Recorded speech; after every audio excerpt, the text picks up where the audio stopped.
Chiang झान ने अपना सिर हिलाया और कहा, श्री चियांग, यदि आप घास की जड़ें नहीं हटाते हैं तो यह वसंत में फिर से उगाएगी। आपको अपने लिए एक मजबूत दुश्मन क्यों छोड़ना है? एओ चांगकोंग ने हैरान भाव से कहा।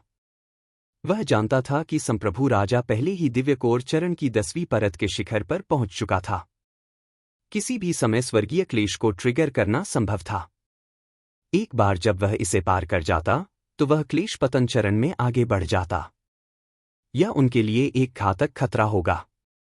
ऐसे दुश्मन को पीछे छोड़ना आग से खेलने से अलग नहीं था।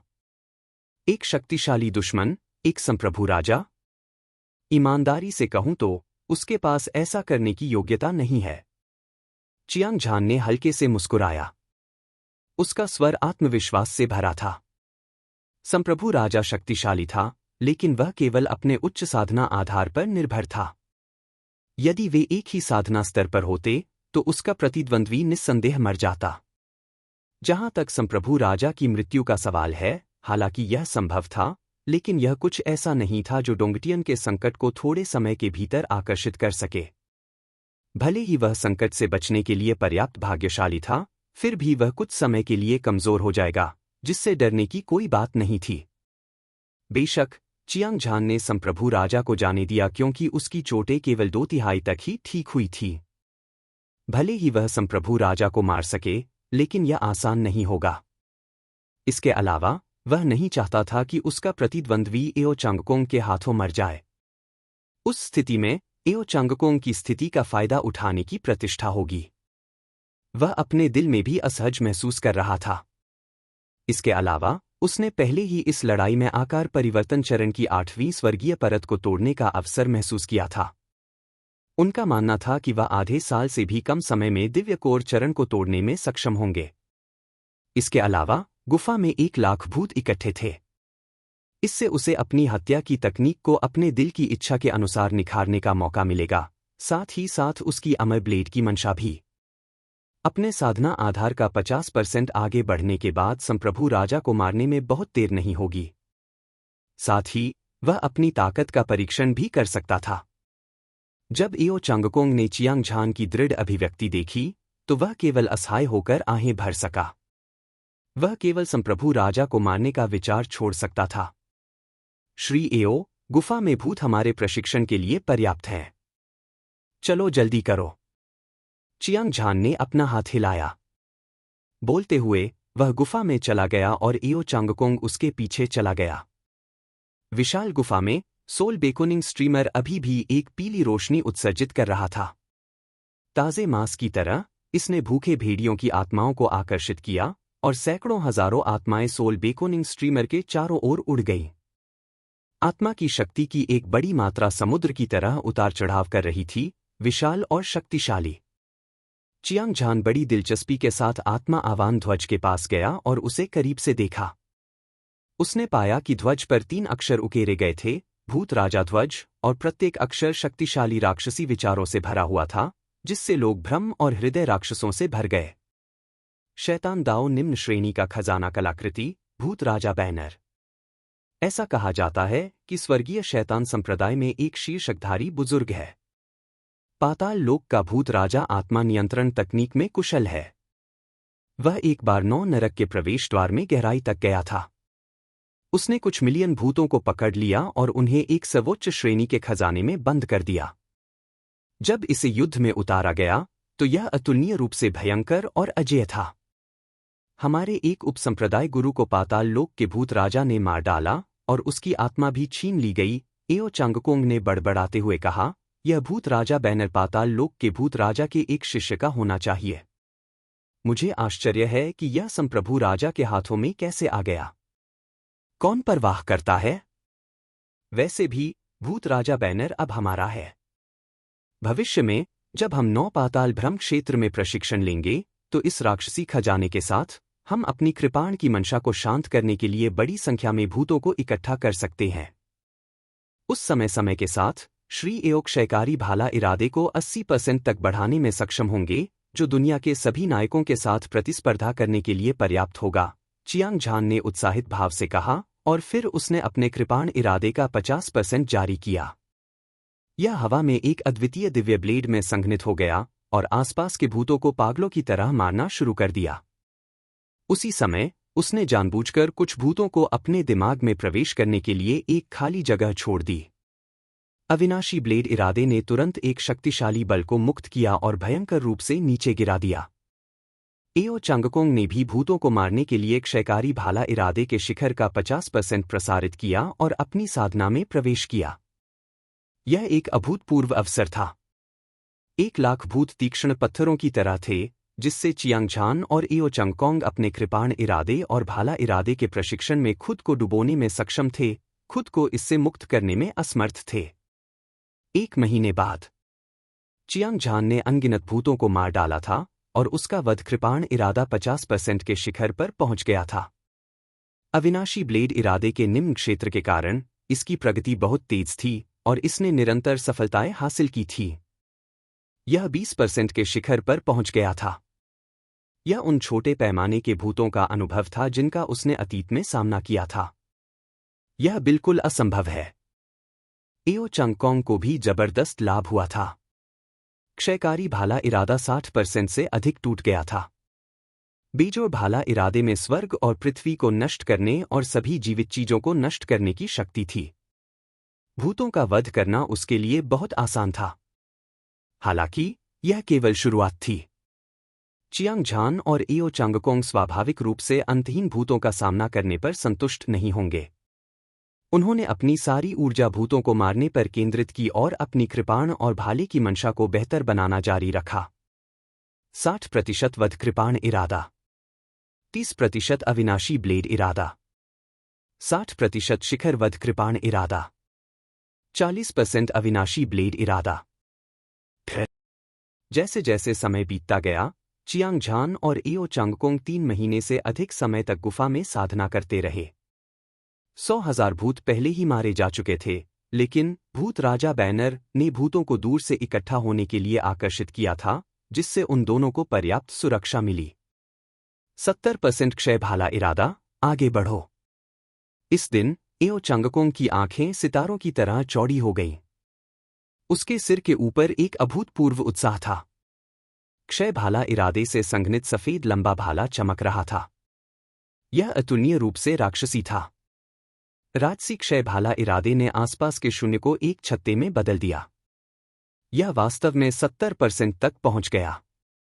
उत्साह और खून उबल रहा था। एओ चांगकोंग ने कभी सपने में भी नहीं सोचा था कि केवल 3 छोटे महीनों में उसने क्षय भाला इरादे को 70% तक बढ़ा दिया था। इस दर पर वह प्रशिक्षण जारी रखेगा। अपने लक्ष्य को पूरा करने की बात तो दूर, उत्तरी सागर क्षेत्र के सभी प्रतिभाशाली लोगों को भी पीछे छोड़ना आसान होगा। गड़गड़ाहट। जैसे ही एओ चांगकोंग उच्च आत्माओं में था, 2 अद्वितीय दिव्य कृपाण दिव्य इंद्रधनुष की तरह सूरज को भेदते हुए निकल गए। बिजली आकाश को चीरती हुई और पूरी गुफा को चीरती हुई स्वर्ग और पृथ्वी में घुस गई। यह सीधे आसमान में चला गया, चमकता हुआ और चकाचौंध करता हुआ। ऐसा लग रहा था जैसे सूरज अंधेरे में छिपा हुआ था और अंधेरे में प्रकाश की पहली किरण पैदा हुई थी। इसने 9 पाताल भ्रम क्षेत्र को रोशन कर दिया। 2 दिव्य कृपाण, उनमें से एक काला और लाल था, खूनी रोशनी से चमक रहा था। उनसे निकलने वाली कृपाण की मंशा ने देवताओं और राक्षसों का वध कर दिया। दूसरी कृपाण शुद्ध सोने से बनी हुई लग रही थी, जो अपने रास्ते में आने वाले सभी जीवन को नष्ट करने में सक्षम थी, जबकि दूसरी कृपाण शुद्ध सोने से बनी हुई लग रही थी। यह शुद्ध और दोष रहित थी, जो अद्वितीय अविनाशी ब्लेड इरादे को जारी कर रही थी, जो युगों से अस्तित्व में थी। शाश्वत जीवन, यह स्वर्ग और पृथ्वी में सूर्य और चंद्रमा की आभा की तरह था। कोई भी शक्ति नहीं थी जो इसे नष्ट कर सके। 60% शिखर वध कृपाण इरादा, अविनाशी ब्लेड इरादा, यह बहुत राक्षसी है। एओ चांगकोंग सदमे में चिल्लाया, उसका चेहरा अविश्वास से भर गया। हालांकि उसने पहले ही अनुमान लगा लिया था कि चियांगझान ने अविनाशी मूल को समझ लिया है, लेकिन अगर उसे पीट कर मार भी दिया जाए, तो भी वह इस पर विश्वास करने की हिम्मत नहीं करेगा। यह युवक जो केवल 15 या 16 साल का था, उसने वास्तव में 2 प्रकार के विशेष ब्लेड इरादे को संघनित किया था। उत्तरी सागर क्षेत्र के इतिहास में ऐसा पहले कभी नहीं हुआ था। 60% पीक स्लॉटर ब्लेड और अविनाशी ब्लेड इरादे के साथ चियांग झान का उसी चरण का मार्शल आर्टिस्ट दुनिया भर में उसे गौरवान्वित करने के लिए पर्याप्त था। वह ब्लैक टॉर्टोइस, मोतियान और दिव्य मार्शल संप्रदाय के बाहरी संप्रदाय के नंबर 1 विशेषज्ञ हुआंग तियान सहित हर चीज को नीची नजर से देख सकता था। इस समय एओ चांगकोंग ने प्रशंसा के साथ चियांग झान को देखा। हालांकि वह एक घमंडी व्यक्ति था जो कभी किसी के सामने झुकता नहीं था, वह अपने दिल में चियांग झान से कमतर महसूस करता था। हा हा हा हा। चियांग झान की आंखें एक शानदार दिव्य प्रकाश से चमक उठीं। उसका गर्व आसमान छू रहा था और उसका दबंग आभामंडल भारी पड़ रहा था। वह अपनी उत्तेजना को दबा नहीं सका। वह अपना सिर पीछे झुकाकर हंसने से खुद को नहीं रोक सका, उसकी आवाज आसमान को हिला रही थी। 60% शिखर वध कृपाण, अविनाशी ब्लेड इरादा और अद्वितीय दिव्य शक्ति। अद्वितीय दबाव एओ चांगकोंग के 70% क्षय भाला इरादे से भी अधिक तीव्र था। यह और भी बड़ा था और दिव्य कोर स्टेज योद्धाओं की साधारण 10वीं परत इसे झेलने में सक्षम नहीं होगी। यहां तक कि एक साधारण रक्तरेखा वाला एक प्रतिभाशाली व्यक्ति भी अपनी बुद्धि से डर जाएगा। वे या तो मर जाएंगे या घायल हो जाएंगे। इस समय चियांग झान को लग रहा था कि अगर वह संप्रभु राजा से लड़ता है तो प्रतिद्वंद्वी को हराने की बात तो दूर, उसे मारना भी कोई समस्या नहीं होगी। इतनी ताकत के साथ भले ही वह उत्तरी सागर डोमेन के युवा प्रतिभाशाली लोगों में सबसे मजबूत न हो, उनमें से बहुत से लोग उसका मुकाबला नहीं कर पाएंगे। एक अगरबत्ती को जलने में जितना समय लगता है, उसके बाद चियांग झान ने हंसना बंद कर दिया। आकाश में 2 दिव्य कृपाण भी गायब हो गए। वह अभी अभी टूटकर आया था और अविनाशी ब्लेड इरादे को नियंत्रित करने में विफल रहा था, जिससे उसका तुरुप का पत्ता सामने आ गया। हालांकि इससे कोई फर्क नहीं पड़ता था कि एओ चांगकोंग दोस्त था या दुश्मन। बधाई हो, मी चियांग। आप मेरे जीवन में देखे गए एकमात्र प्रतिभाशाली व्यक्ति हैं। मुझे विश्वास है कि आप भविष्य में एक अद्वितीय विशेषज्ञ बनेंगे। समय आने पर मुझे मत भूलना। एओ चांगकोंग ने अपने दिल की गहराई से प्रशंसा की। मी एओ में 70% क्षयकारी भाला इरादे हैं। वह एक असाधारण प्रतिभाशाली व्यक्ति हैं जिसकी बराबरी कोई नहीं कर सकता। मैं भी उनसे बहुत प्रभावित हूं। चियांग झान मुस्कुराया। उसने जो कहा वह सच था। एओ चांगकोंग चाहे कितने भी प्रतिभाशाली और शक्तिशाली क्यों न हों, वह मार्शल दाव में एक दुर्लभ प्रतिभाशाली व्यक्ति थे। पूरे उत्तरी सागर क्षेत्र में झूहे कियानलोंग, जियान एर और अधिपति को छोड़कर किसी और के लिए उनसे आगे निकल पाना बेहद मुश्किल था। वे दोनों कुछ देर तक सहजता से बातें करते रहे। चियांग झान ने भूत राजा का बैनर हटा दिया और एओ चांगकोंग के साथ गुफा से बाहर निकल गया। 9वें निचले भ्रम क्षेत्र में इस अभियान के दौरान उन्हें जबरदस्त लाभ प्राप्त हुए थे। उनकी ताकत तेजी से बढ़ी थी और यह उससे कहीं अधिक थी जिसकी तुलना वे पहली बार यहां आने पर कर सकते थे। विशेष रूप से चियांग झान 3 महीने की साधना के बाद न केवल उसने अपनी हत्या और अमरता की कृपाण की मंशा को 60% शिखर तक आगे बढ़ाया था, बल्कि उसने आकार परिवर्तन चरण 8वीं स्वर्गीय परत के शिखर पर भी कदम रखा था और 9वीं स्वर्गीय परत को तोड़ने से केवल एक कदम दूर था। हालांकि यह साधना आधार अभी भी बहुत कमजोर था। उसे जितनी जल्दी हो सके दिव्य कोर चरण को तोड़ना था, तभी वह उन सभी को नीचे देख सकता था और सर्वोच्च अस्तित्व बन सकता था।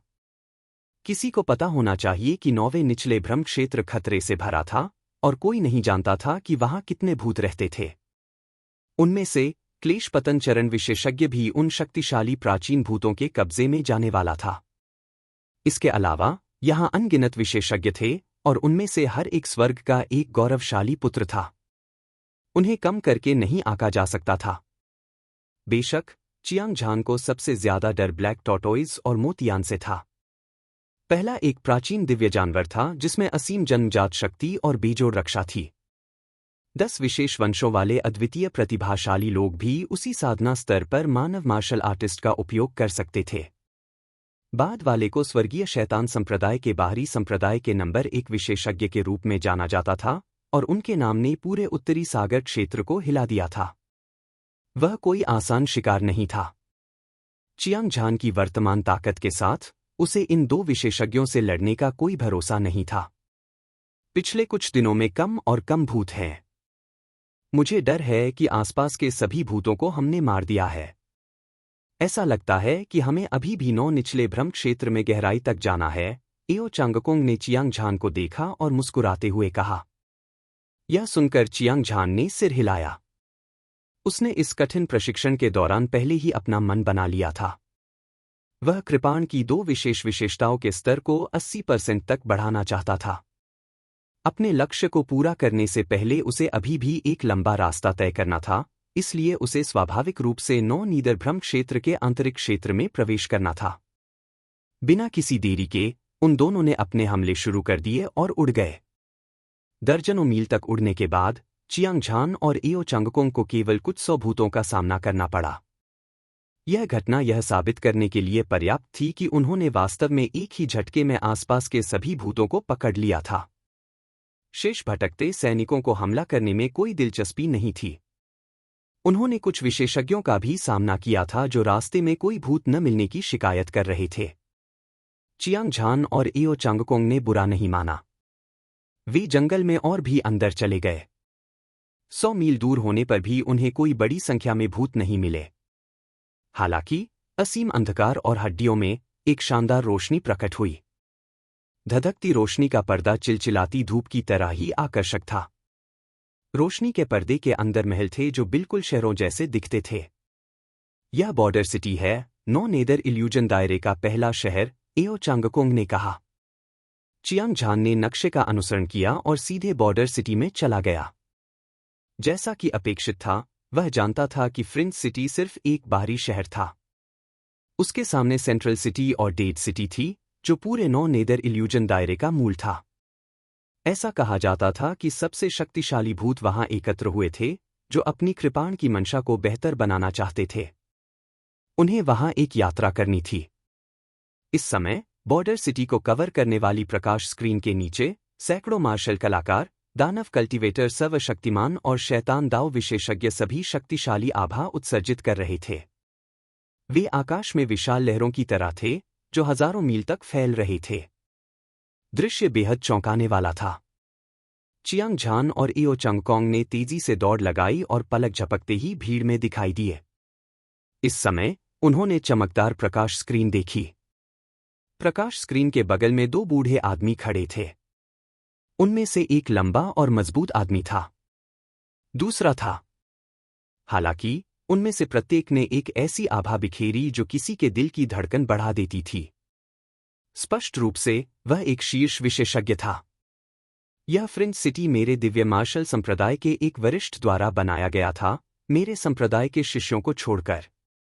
बाकी लोग अंदर जाकर आराम करना चाहते थे। उनमें से प्रत्येक के पास मध्यम गुणवत्ता के 10,000 आत्मा पत्थर थे।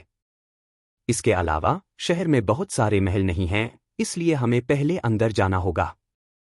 अगर हम देर हो गई तो हमें सड़क पर सोना पड़ेगा, लंबे बूढ़े आदमी ने मुस्कुराते हुए कहा। उसकी आवाज घंटी की तरह तेज और स्पष्ट थी। यह सभी दिशाओं में गूंज रही थी। मोटा और छोटा बूढ़ा आदमी चुपचाप वहां खड़ा था।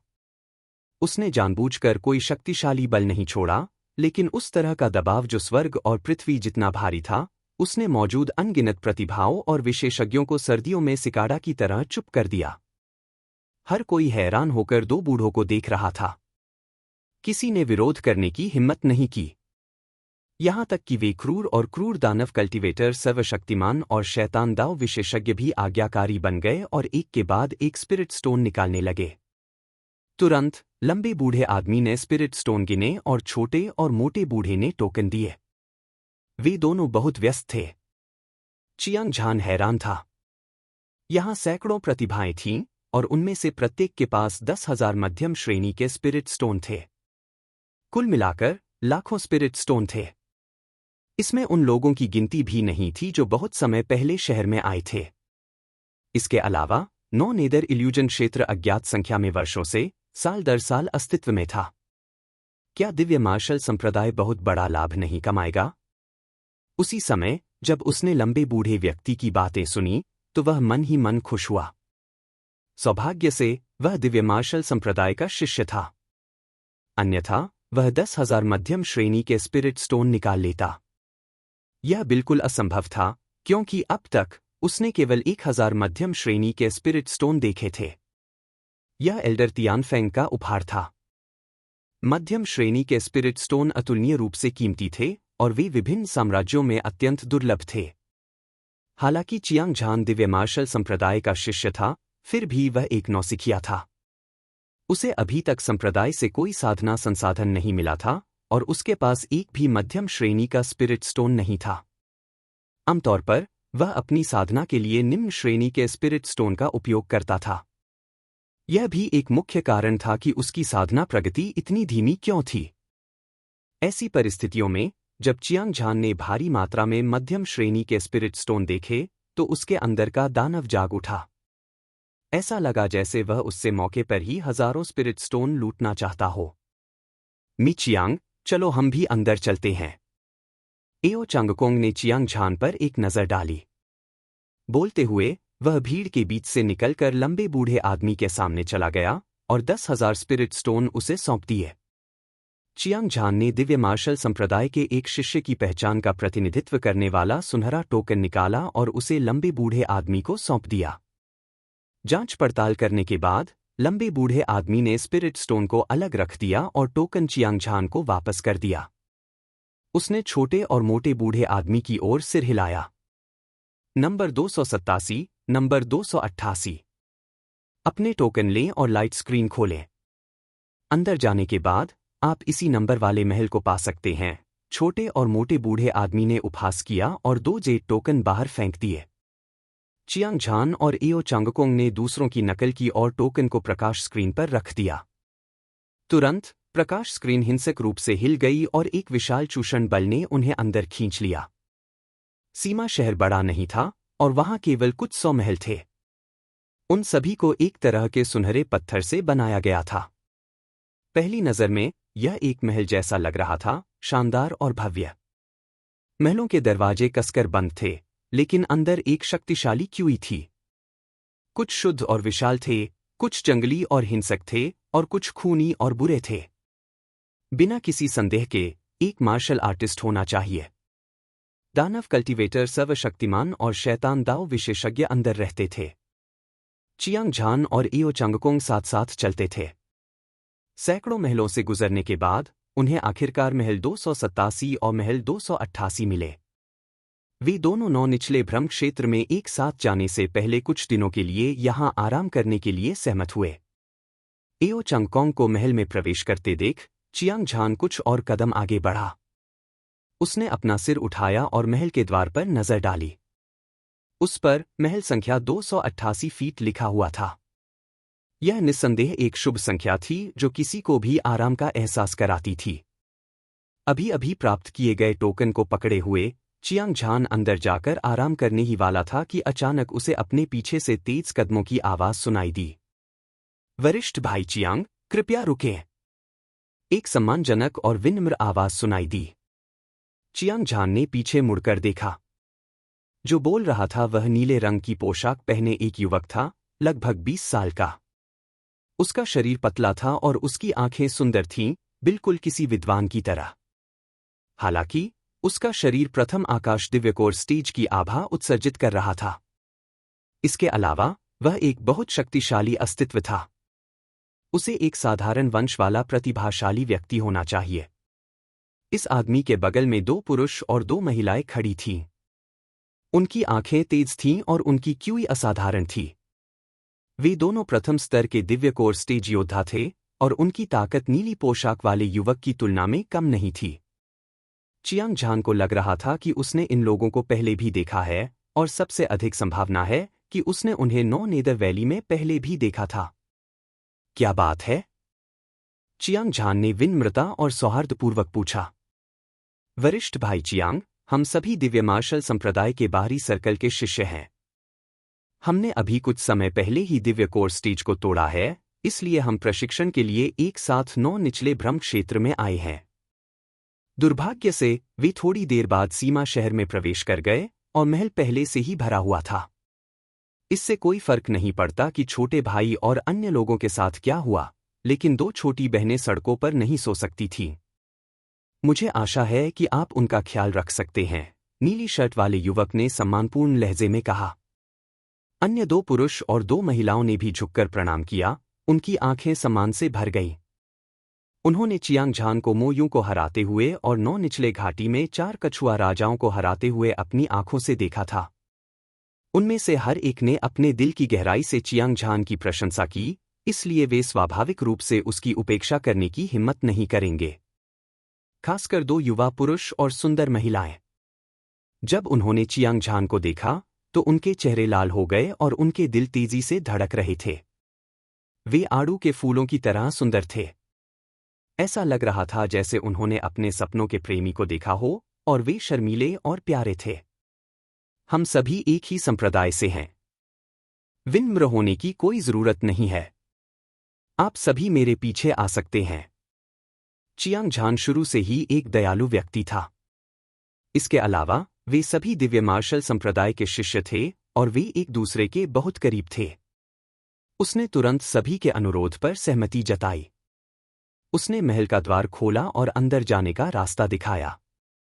उसके पीछे नीले वस्त्र पहने युवक और अन्य लोगों ने अपना आभार व्यक्त किया और उसके पीछे महल में चले गए। अंदर की जगह 30 मीटर चौड़ी थी। वहां एक पत्थर का बिस्तर, एक पत्थर की मेज, कुछ पत्थर के स्टूल और कुछ नहीं था। बस इन कुछ सरल चीजों के लिए दिव्य मार्शल संप्रदाय प्रत्येक व्यक्ति से 20,000 आत्मा पत्थर लेता था। यह पैसे लूटने से लगभग अलग नहीं था, लेकिन चियांग झान ने एक पल के लिए सोचा। दिव्य मार्शल संप्रदाय के वरिष्ठों के लिए सीमावर्ती शहर बनाना आसान नहीं था। ऐसा कहा जाता था कि बाहर की रोशनी की स्क्रीन भूतों के आक्रमण को रोक सकती है। यह इसके लायक था। इसके अलावा एक शक्तिशाली संप्रदाय को बनाए रखने के लिए बहुत अधिक धन की आवश्यकता होती है। दिव्य मार्शल संप्रदाय ने चियांग झान सहित अपने शिष्यों का पालन पोषण करने के लिए आत्मा पत्थर कमाए। जैसे ही उसके विचार उड़े, उसकी नजर नीले वस्त्र पहने युवक और अन्य लोगों पर पड़ी। उसने कहा, 2 छोटी बहनें पत्थर के बिस्तर पर सोएंगी। हम पत्थर की बेंच पर आराम करेंगे। अगर कोई असुविधा हो तो बेझिझक बोलें। धन्यवाद वरिष्ठ भाई चियांग।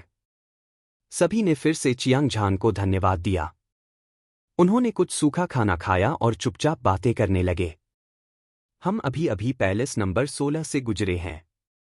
मैंने सुना है कि डुगू झान ने कहा कि जब तक हम 10,000 स्पिरिट स्टोन का भुगतान करते हैं, हम सेंट्रल सिटी तक उसका पीछा कर सकते हैं।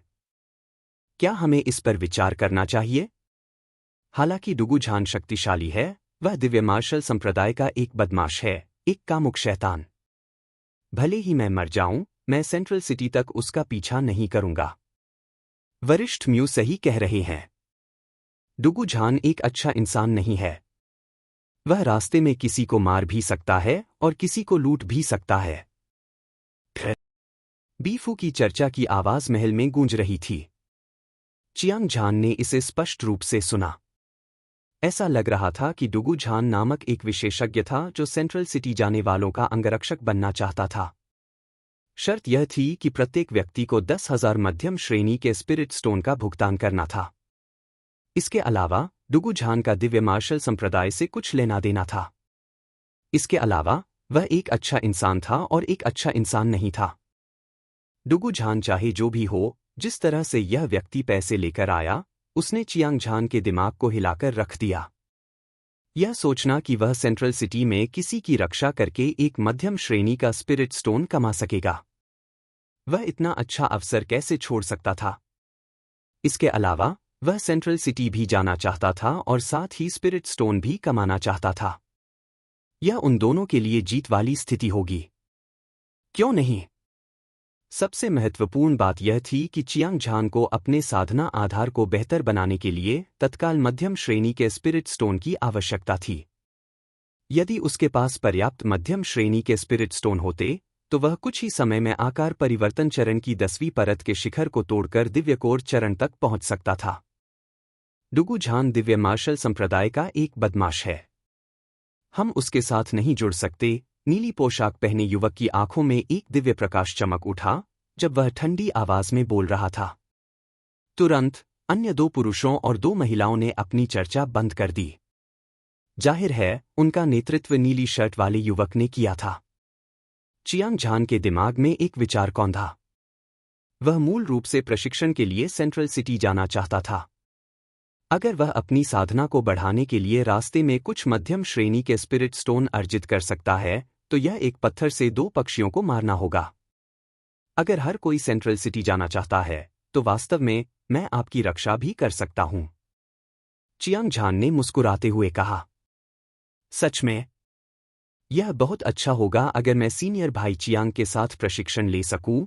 सुंदरियों में से एक की आंखें चमक उठीं और उसने उत्साह से कहा। बाकी लोगों ने अपना सिर हिलाया। चियांग झान की ताकत के बारे में कोई संदेह नहीं था। जब उसने नौ नीदर घाटी में मोयुन को हराया था, तब वह 4 महान कछुआ राजाओं में से एक था। वह एक अजेय अस्तित्व था जिसे कोई नहीं भूल सकता। चियांग झान के साथ प्रशिक्षण के बाद सुरक्षा कोई मुद्दा नहीं था। नीले रंग के युवक सहित सभी के चेहरे पर प्रत्याशा की झलक थी। हालांकि वे सभी स्वर्ग के गर्वित पुत्र और दिव्यकोर स्टेज विशेषज्ञ थे, फिर भी वे 9 नीदर भ्रम क्षेत्र में प्रशिक्षण लेने में सक्षम थे। कई खतरे थे।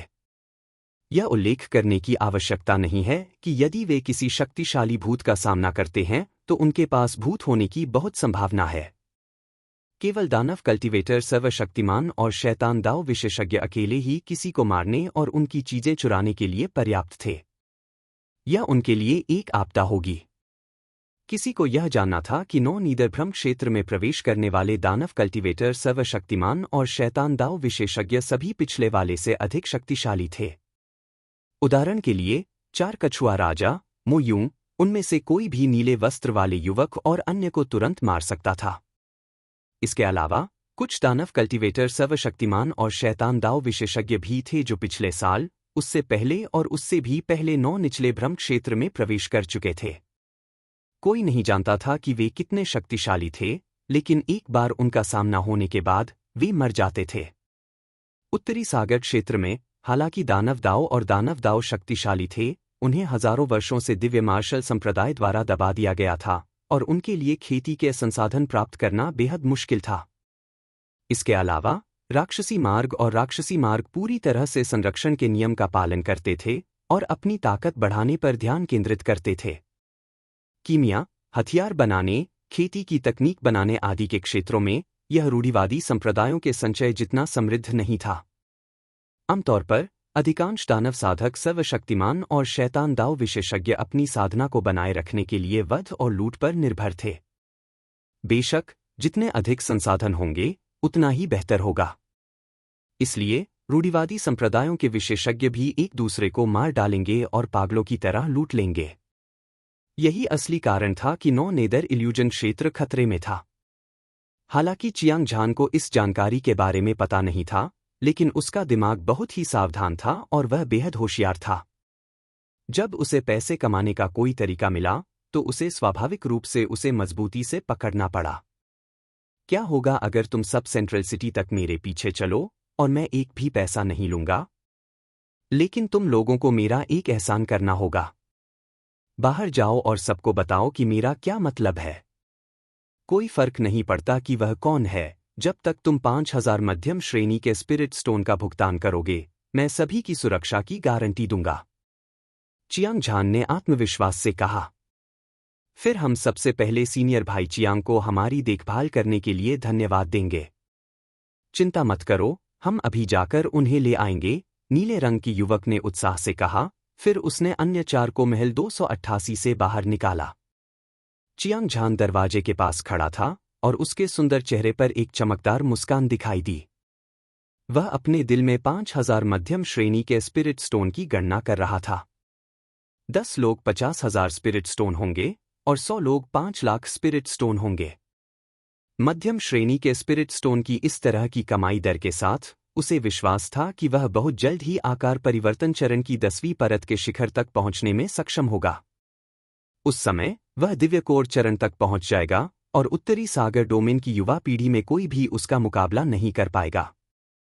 अपने दिल में प्रत्याशा के साथ चियांग झान चुपचाप इंतजार कर रहा था। 1 घंटे बाद एक सुंदर आकृति पानी की सतह को छूते हुए ड्रैगनफ्लाई की तरह उड़ी। जियांग, वरिष्ठ भाई चियांग, यह बुरा है। वरिष्ठ शिष्य युयांग और अन्य लोग डुगुझान द्वारा गंभीर रूप से घायल हो गए हैं। आपको जाकर देखना चाहिए। एक तीखी चीख के साथ वह व्यक्ति चियांगझान के सामने रुक गया। वह उन दो सुंदरियों में से एक थी जो चियांगझान की मदद करने के लिए बाहर गई थी। वह पसीने से लथपथ थी। उसका चेहरा पीला था और उसकी आंखों में चमक थी जो उत्सुकता से चियांगझान को घूर रही थी। क्या हो रहा है? चियांगझान ने अपनी भौहें उठाईं और स्थिति के बारे में पूछा। पता चला कि नीले कपड़ों में वह युवक, यह युयांग था। वह लोगों को दूसरों को यह बताने के लिए लाएगा कि अगर वह चियांगझान का अनुसरण करते हुए सेंट्रल सिटी में जाता है तो उसे केवल 5000 स्पिरिट स्टोन देने होंगे। जब यह खबर फैली तो बहुत से लोग तुरंत इसमें शामिल हो गए। यह कोई और नहीं बल्कि चियांगझान था जिसने नाइन नेदर वैली में अपनी दिव्य शक्ति का प्रदर्शन किया था और उसका नाम प्रसिद्ध था। वह डुगुझान से कम प्रसिद्ध नहीं था। इसके अलावा चियांगझान को केवल 5000 स्पिरिट स्टोन की आवश्यकता थी, जो डुगुझान से दोगुना था। वे कमजोर योद्धा स्वाभाविक रूप से इस खबर से प्रभावित होंगे। हालांकि जब यह खबर डुगुझान के कानों तक पहुंची तो वह युयांग और अन्य लोगों के साथ पैलेस 288 के रास्ते में डुगुझान द्वारा पकड़ा गया और मौके पर ही गंभीर रूप से घायल हो गया। चियांगझान को पता था कि क्या हुआ था और उसकी आंखें तुरंत उग्र और उग्र हो गईं। हालांकि इस बार स्पिरिट स्टोन कमाने का उसका विचार डुगुझान से प्रेरित था, लेकिन वह एक कदम बहुत देर से था। हालांकि डुगुझान बहुत दबंग था। क्या ऐसा हो सकता है कि वह सुरक्षा शुल्क एकत्र कर सके? क्या अन्य नहीं कर सकते? इसके अलावा उन दोनों ने अपनी प्रतिष्ठा और मूल्य लाभ पर भरोसा करते हुए निष्पक्ष रूप से प्रतिस्पर्धा की। डुगुझान ने वास्तव में दूसरों को घायल करने की हिम्मत की। वह बस घमंडी, दबंग और बेलगाम था। युयांग और अन्य लोग चियांगझान के लिए काम कर रहे थे। डुगुझान द्वारा घायल होने के बाद चियांगझान किसी भी तरह से इससे बाहर नहीं रह सका। युयांग और अन्य लोग कहाँ हैं? मुझे वहां ले आओ, चियांगझान ने ठंडी आवाज में कहा। उसने अपना शरीर फैलाया और उस सुंदरी के साथ महलों के सामने से उड़ता हुआ सीधे उस स्थान पर पहुंचा जहां घटना हुई थी। कुछ ही देर बाद विशेषज्ञों का एक समूह उनके सामने प्रकट हुआ। वे सभी चिल्ला रहे थे और चीख रहे थे, चियांगझान कौन है? उसने मेरा व्यवसाय चुराने की हिम्मत कैसे की? क्या तुम जीने से थक गए हो? और तुम कुछ अज्ञानी मूर्ख हो। दुश्मन की मदद करना तुम्हारे जीवन के लायक नहीं है। चियांगझान के घटनास्थल पर पहुंचने से पहले उसने भीड़ से एक घमंडी आवाज सुनी। यह एक बाघ की चीख की तरह लग रहा था, भयंकर और जानलेवा। चियांगझान यहाँ है। देखने के लिए एक अच्छा शो होने वाला है। किसी ने महसूस किया कि एक शक्तिशाली दबाव उस पर हावी हो रहा है। उसने तुरंत पलटकर देखा और देखा कि चियांगझान अनजाने में चिल्ला रहा था। एक पल में भीड़ में कोलाहल मच गया। सभी ने अपने आप चियांगझान के लिए रास्ता बना लिया। उनकी आंखें उत्साह से चियांगझान पर टिकी हुई थीं। चियांगझान ने कोई चीज नहीं छोड़ी, लेकिन उसका हर कदम भीड़ की धड़कनों पर पैर रखने जैसा था। इससे उन्हें भारी दबाव महसूस हुआ और वे जोर से सांस लेने की भी हिम्मत नहीं कर पाए।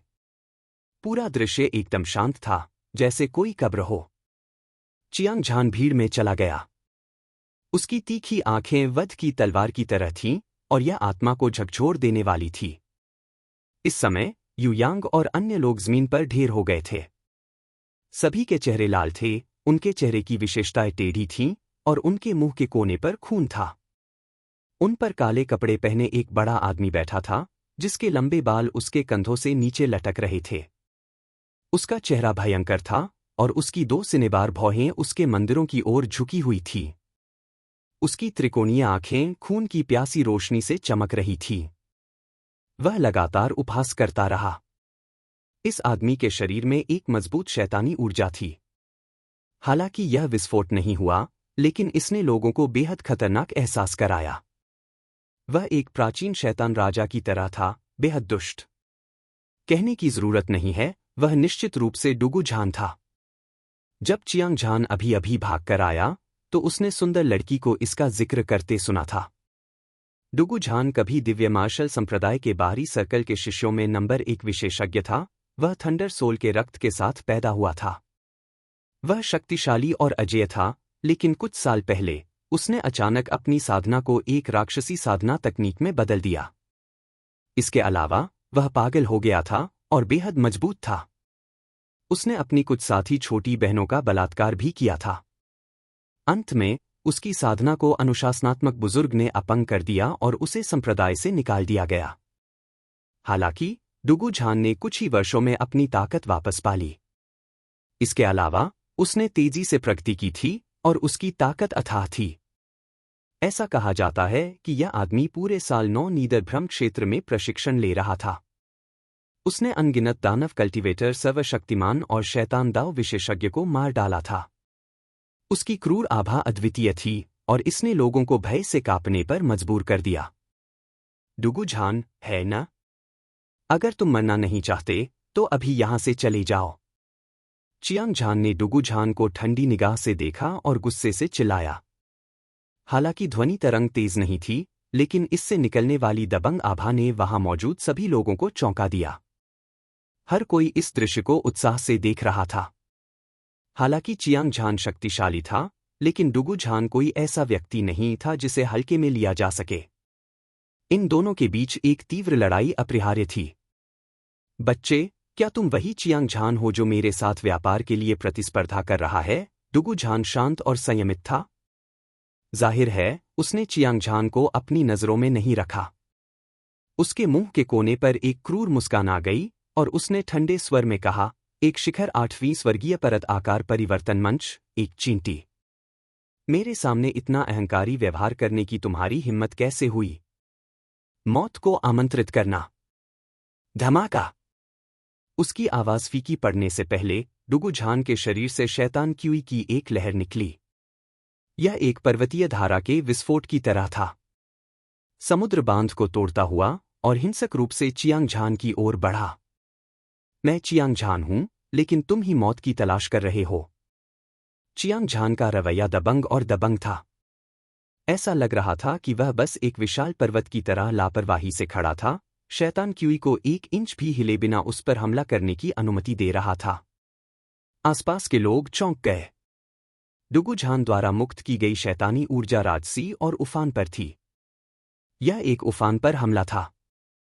वे सभी अपने खून को उबलता हुआ महसूस कर सकते थे और उनके गले की ओर दौड़ते हुए वे लगभग मौके पर ही खून की उल्टी करने लगे, लेकिन चियांग झान ने ऐसा व्यवहार किया जैसे कुछ हुआ ही न हो। उसने अपनी आश्चर्यजनक शक्ति प्रकट कर दी थी। डुगु झान की आंखों में आश्चर्य की झलक दिखाई दी। चियांग झान का साधना आधार ऊंचा नहीं था। वह वास्तव में कि क्यूई के हमले का सामना करने में सक्षम था। उसे एक प्रतिभाशाली व्यक्ति माना जा सकता था, लेकिन उसका व्यवसाय लूट लिया गया था। वह क्रोध से जल रहा था। स्वाभाविक रूप से वह चियांग झान को इतनी आसानी से जाने नहीं देगा। थंडर पंच। डुगु झान को जरा भी डर नहीं था। उसने जोर से दहाड़ लगाई और मुक्का मारा। मुट्ठी की शक्ति शक्तिशाली और दबंग थी, जिसने आकाश और पृथ्वी को हिला दिया। इसकी अद्वितीय मुट्ठी की शक्ति गहरे हरे रंग की थी। यह अरबों वज्रों से बनी एक लंबी नदी की तरह थी, जो पहाड़ों को गिराने और समुद्र को उलटने वाली शक्ति के साथ चियांग झान की ओर बह रही थी। यह मुक्का इतना शक्तिशाली था कि यह पहाड़ों और नदियों, भूतों और देवताओं को समान रूप से निगल सकता था। यह मुक्का बिजली के बोल्ट की तरह था जो किसी भी चीज को नष्ट कर सकता था। इस मुक्का के नीचे स्वर्ग और पृथ्वी कांप उठे और अंतरिक्ष की परतें पाउडर की तरह बिखर गईं, जिससे हर कोई भयभीत हो गया। डुगु झान वास्तव में दिव्य मार्शल संप्रदाय के बाहरी संप्रदाय के नंबर 1 विशेषज्ञ होने के योग्य थे। उनके द्वारा किया गया एक आकस्मिक मुक्का एक आश्चर्यजनक शक्ति रखता था और यह बेहद शक्तिशाली था। हालांकि चियांग झान ने किसी भी युद्ध कौशल का उपयोग नहीं किया। इसके बजाय उसने लापरवाही से एक मुक्का मारा। यह सरल और साधारण लग रहा था, लेकिन इसमें एक पूर्ण शक्ति थी।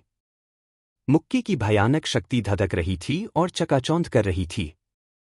यह ऐसा था जैसे सूर्य और चंद्रमा की बढ़ती हुई लहरों ने स्वर्ग और पृथ्वी को भर दिया हो। यह अजेय था क्योंकि यह बिजली की लंबी नदी से टकराया था। एक बहरा विस्फोट सुना गया। डुगु झान का शरीर प्रभाव से पीछे की ओर गिरा। वह मौके पर ही यू यांग और अन्य लोगों के शरीर से लुढ़क गया और जमीन पर गिर गया। दर्शक अवाक रह गए और उनकी आंखें बाहर निकल आईं। वे इसे स्पष्ट रूप से देख सकते थे, लेकिन वे इस तरह के भयानक तथ्य पर विश्वास नहीं कर सकते थे। यू यांग और अन्य लोगों ने खड़े होने के लिए संघर्ष किया। उन्होंने आश्चर्य से चियांग झान को देखा। हालांकि वे जानते थे कि चियांग झान में असाधारण प्रतिभा और असाधारण ताकत थी, लेकिन डुगु झान को एक ही मुक्का मारकर हराना उनकी उम्मीदों से परे था। बच्चे, आज तुम्हारे पिता तुम्हें जिंदा ही खाल से ढक देंगे और स्वर्ग का दीपक जला देंगे। डुगु झान को एहसास हुआ कि वह एक ही वार से हार गया था। वह गुस्से में था और उसकी हत्या की मंशा आसमान तक बढ़ गई। उसकी आंखें आग की लपटों से जल रही थीं और वह दुनिया को हिला देने वाली ऊर्जा के साथ फट पड़ा। इसने विशाल शून्य को ढक लिया। चियांग झान हारना नहीं चाहता था। उसका शरीर वज्र युद्ध देवता की तरह एक सुनहरे दिव्य प्रकाश से चमक रहा था। वह 9 स्वर्गों को देखते हुए शक्तिशाली और पराक्रमी लग रहा था। तुम दोनों बदमाश, अगर लड़ना चाहते हो तो बाहर जाओ। नहीं तो तुम बॉर्डर सिटी में सब कुछ बर्बाद कर दोगे। मुझे तुम्हारे खिलाफ जाने के लिए दोष मत दो। जैसे ही दोनों पक्ष अपनी अंतिम लड़ाई में शामिल होने वाले थे, एक ठंडी और ठंडी आवाज सुनाई दी। यह एक वज्रपात की तरह था जिसने लगभग सभी के कान के पर्दे फाड़ दिए। हर कोई चौंक गया। वे जानते थे कि यह एक अद्वितीय विशेषज्ञ की चेतावनी थी और उनमें से किसी ने भी जल्दबाजी में काम करने की हिम्मत नहीं की। अगर हिम्मत है तो बाहर लड़ो। डुगु झान अपने दिल में समझ गया कि बॉर्डर सिटी को दिव्य मार्शल संप्रदाय के एक वरिष्ठ ने बनाया था। 2 क्लेश पतनचरण विशेषज्ञ प्रभारी थे और वह आसानी से उन्हें नाराज नहीं कर सकता था। उसने चियांग झान को घूरा और मारने के इरादे से कहा, तुम जहां भी जाओगे, तुम मौत का सामान भी ले जाओगे। चियांग झान ने ठंडे स्वर में कहा। जब उसने डुगु झान को बाहर की ओर जाते देखा, तो वह बिना घबराए तुरंत उसके पीछे चला गया। यू यांग, अन्य लोग और अन्य विशेषज्ञ जब हंगामा देख रहे थे तो वे भी उसके पीछे शहर से बाहर चले गए।